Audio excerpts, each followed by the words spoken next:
What is up, everyone? I hope you all are doing well. If you don't know me, my name is Ishaan, and welcome to the video. It is the second day it's my first day of the second semester of my PhD program.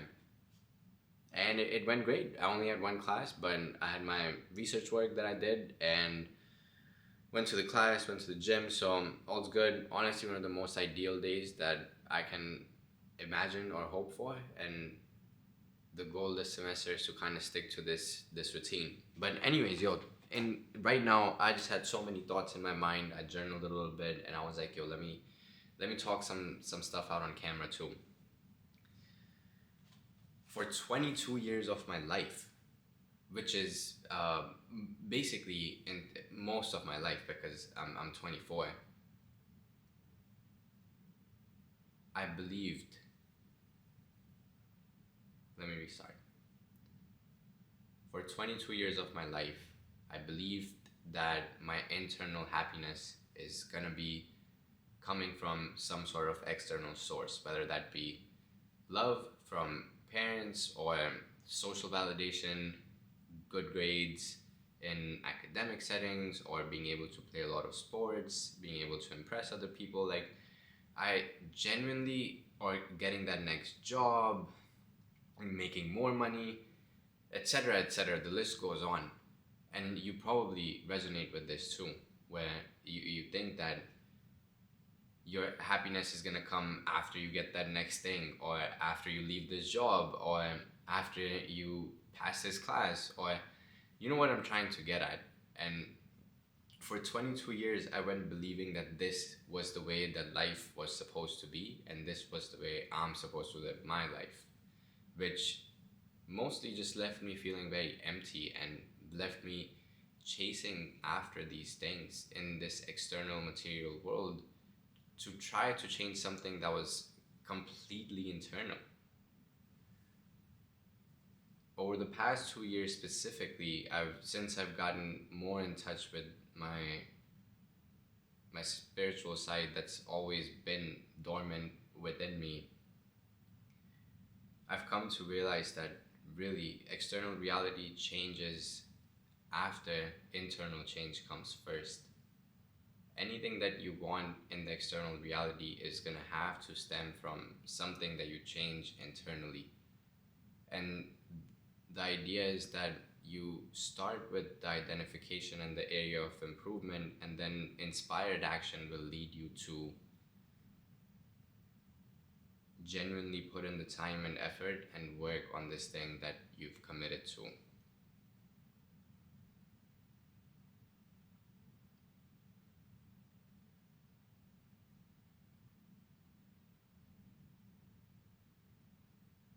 I can't believe that I went 22 years of my life believing something that I, in my mind, had to shatter over the past 2 years. And honestly, at first, that's such a painful process, because if you've went your entire life believing a certain thing and you find out that that's really not the for you, like that's not doing what you intended to do in your life, which means you have to seek out other ways.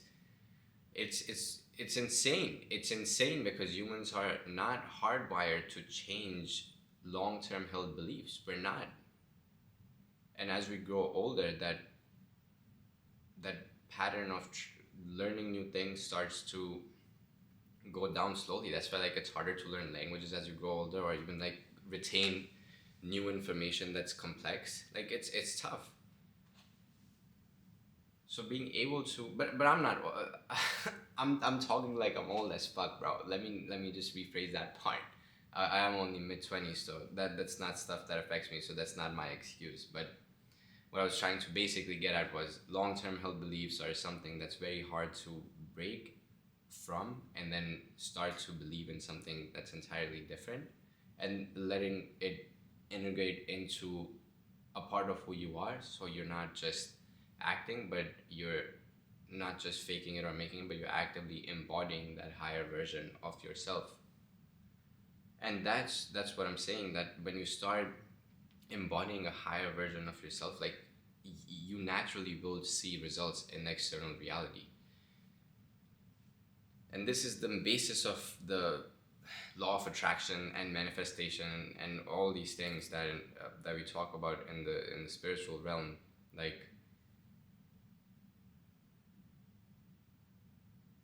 anyways, I could go on tangents forever on this. I think the main things that I really wanted to hit on was reflect. Reflection is the first step, which comes in solitude, of course, but also bouncing ideas off of a really like close friend or something is honestly pretty good too, because you can see something from an outside perspective, from a different perspective as well. But of course, that comes with the caveat that your friend is also interested in similar things and like actually interested in self-reflection and growth and those kinds of things for themselves, because you kind of want to be learning from each other rather than just one person trying to get the most out of it. You know what I'm saying?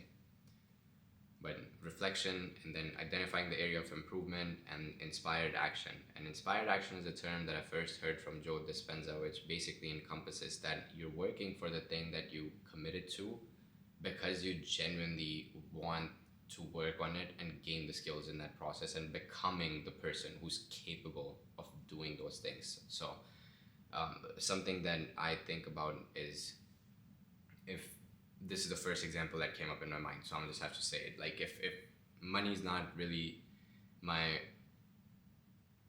driving factor, but one of the goals that I set in this year was to be able to sustain myself, because my grad school salary it's not the craziest thing. So I have to figure out and think about, okay, if that's not the main source of income that can sustain me, forever, then I need to start thinking about, okay, what else can I do to bring in additional streams, right? And then I have to start asking the questions of, okay, if I imagine myself making a certain amount of money, what would I imagine that higher self or my best self doing to earn that kind of money or to make that kind of money?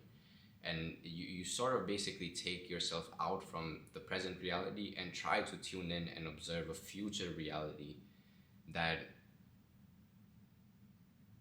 you're going through, or you're trying to tune into a future reality where you already achieved the things that you want to achieve, and you kind of visualize and see, okay, like, what kind of life does that entail, and what kind of habits that person has, what kind of routines that person has, and then you take those and you start implementing that in your present life now, and that bridges the gap between you and your future self.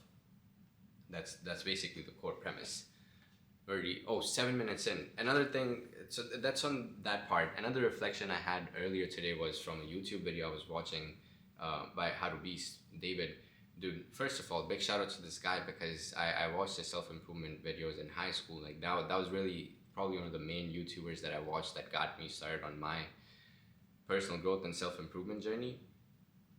So big shout out to David from How to Beast.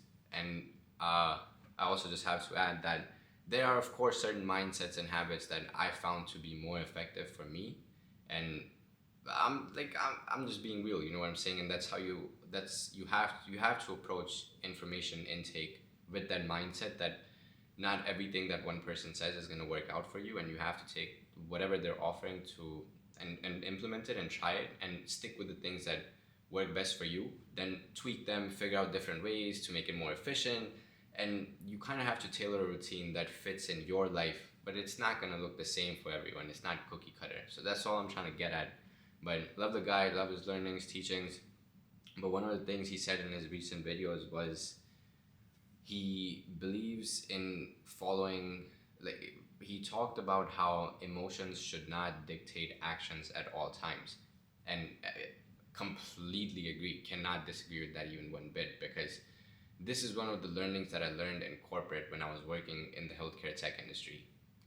The truth is, nobody really gives a fuck about your feelings. Like that's the truth. And the thing is, you probably shouldn't give a fuck about all of your feelings either. We have thousands of thoughts a day, bro. Thousands of thoughts. And if you keep acting on each impulsive feeling or emotion that you feel from a specific thought, like, that would be a crazy life. And I've lived that life. I'm not doing that again. No. But also, if you have certain goals and you need to work on them, there's gonna come days where you don't feel like working on them, and that's when you have to you can't listen to just how you're feeling, but you have to kind of overcome that and still go out there and do what needs to be done. It's honestly the thing that kept me going through high school, college, and even now. I don't think that you can you can let your emotions always, especially like I said, if you have ambitious goals, get in the way of you doing your things. And this is not to discount that you need rest, bro. Like, you need rest and recovery. This is not to say that you need to be hustling 24/7. Like, that's not what this shit is about. That's not what I'm saying. So let me make that abundantly clear that there needs to be a balance of work, play, rest, and recovery. Like, I'm trying to promote an integrative, holistic lifestyle. It's not just focusing on one thing. But one of the other parts, he said that he chooses to listen to only one emotion, and that's fear. And that's his fear of failure, or not, fear of not being enough. And I couldn't resonate more, bro. To be honest, like, that's where in the past my drive has stemmed from. Like, that's a core belief that, or core limiting belief that I've held on to, that I'm just not good enough, and that I need to keep doing more to get to the point where I am. When really we're all enough by our mere existence. Like, regardless of any work I do, there's divine flowing right through me and through you. Just take a minute to think about that. Regardless of what you do in this outside world, we were given this life, and we're here on this earth right now. So much had to go right for us to be here, and there is genuinely, like, divine flowing through us and flowing through this earth in different forms. So you're enough as is to begin with, and then whatever you add on in the material world by putting in your best effort, that's just you giving honor to the divine that's in you. Or that's how I see it. But in the past, I followed that fear of failure and not being enough. But I think when I heard him today, my mind wasn't saying, "Oh, yeah, that's what I need to do." My mind today, when I listened to that, was, that's I see it. I see that perspective, and I respect it. And I'm like, if that's how you want to live your life, like, that's perfectly fine. And I wish you the best, because different things work for everyone. But I personally can't follow that emotion of fear anymore. I want to lead my life with higher vibrational emotions, feelings of love, abundance, and gratitude. Like, I want to keep working on my goals, not because I'm scared that I'm not enough, but because I know that I am enough, and that I have a lot to offer, and I won't be able to get to my best point if I don't put in my best work. It's so grounding and powerful for me to be able to recognize that my mind automatically thought that, instead of simply saying, nah, like, I need to follow what he's saying. Because this is not something that was always around, and in my mindset early on. And I kind of just took in information from whatever sources and just implemented. But yeah, that's on reflections today. We're about 14 minutes in. If there's anything that resonated from the video or made you think about, let me know in the comments below. And yeah, I appreciate you so much for tuning in, giving me your time, and I will catch you in the next video.